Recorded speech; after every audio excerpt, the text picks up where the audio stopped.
Welcome to day 46 of our 365 days shortcut series. So మనకి Vedic మ్యాథ్స్లో next edition trick అనమాట. So ఇప్పుడు మనకి ఇలా ఏదైనా సరే 3 డిజిట్ నెంబర్ కానీ వేరే నెంబర్స్ ఏదైనా మీకు ఎడిషన్ చేయాలి అంటే సింపుల్గా ఇప్పుడు మనకి 576 ప్లస్ 197 ఉన్నది. సో దీన్ని నార్మల్గా చేయాలి అంటే సో కష్టం అవుతుంది కదా. సో దీన్ని ఏం చేస్తారు అంటే మనం స్ప్లిట్ అండ్ మెర్జ్ యూజ్ చేస్తాం అనమాట. సో లైక్ ఏంటి అంటే ఇప్పుడు ఇక్కడ 197 ఉన్నది కదా. సో మీరు ఏం చేస్తారంటే 200ని ప్లస్ చేస్తారు. సో 576కి 200 ప్లస్ చేయడం చాలా ఈజీ కదా.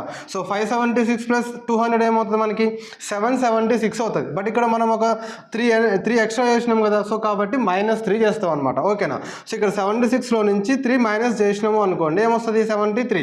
సో ఇక్కడ మనకి 773 అవుతుంది. ఓకేనా. సో ఫస్ట్ 200 కలుపుతాం. సో 197 మనం ఏం రాసుకోవచ్చు అంటే 200 -3కి రాసుకోవచ్చు. సో 200 కలిపి అండ్ ఆ తర్వాత -3 అనేది చేస్తాం అనమాట. సో ఇక్కడ చూడండి ఇక్కడ మీరు 293 ఏం రాసుకోవచ్చు అంటే 300గా రాసుకోవచ్చు. ఓకేనా. సో ప్లస్ 300 చేసి -7 చేస్తాము. సో 600కి 300 కలిపితే 900. సో 932లో నుంచి 7 మైనస్ చేయండి 25. సో ఎంత అంటే 925. అండ్ నెక్స్ట్ ఆ తర్వాత సో ఇక్కడ మనకి 596 ఉన్నది. సో 596ని మనం ఏం రాసుకోవచ్చు 600 -4గా రాసుకోవచ్చు. So 300 plus 600 900. సో ఈ 45లో నుంచి -4 చేయండి 41. సో 941. సో ఇలా మనము ఏదైనా ఎడిషన్ వచ్చినప్పుడు చాలా సింపుల్గా స్ప్లిట్ అండ్ మెర్జ్ యూజ్ చేసి చేస్తాం అనమాట. సో దీనికి ఆన్సర్ ఏంటో కింద కామెంట్ సెక్షన్లో చెప్పండి. ఇలాంటి మరిన్ని వీడియోస్ కోసం కెరీర్ని ఫాలో కొట్టండి. మీ ఫ్రెండ్స్ అందరికీ కూడా షేర్ చేయండి. జై హింద్.